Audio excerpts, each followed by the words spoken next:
La cathédrale est classée monument historique et donc c'est un édifice majeur du patrimoine martiniquais parce qu'il représente vraiment la fin du 19e siècle, toute l'époque industrielle, l'époque du fer.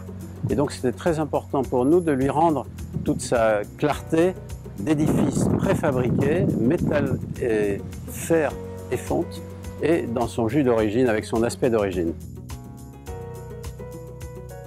On recherche en monument historique à retrouver la vérité et l'authenticité des choses. Donc par exemple, on a recherché les peintures et les teintes d'origine, donc on a pris les écailles de peinture, on a retrouvé qu'il y avait du rouge, du bleu-gris et du blanc, vous voyez, qui sont des couleurs assez traditionnelles qu'on retrouve dans toute l'architecture, et qui donnent cet aspect très polychrome de la cathédrale à l'extérieur, comme elle est très polychrome à l'intérieur, avec une exubérance de couleurs.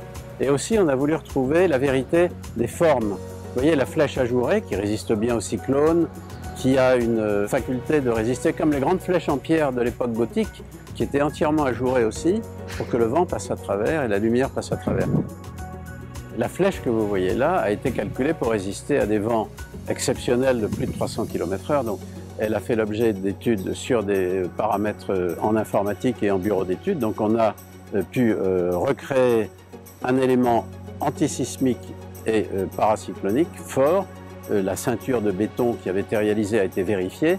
Donc on a des interventions avec des technologies de pointe et on a aussi introduit de nouveaux éléments avec des matériaux nouveaux comme le titane, l'inox microbillé qu'on a pu mettre en place et les anciennes tôles ondulées à l'ancienne qui ont été restituées et qu'on a refait faire dans les usines d'origine.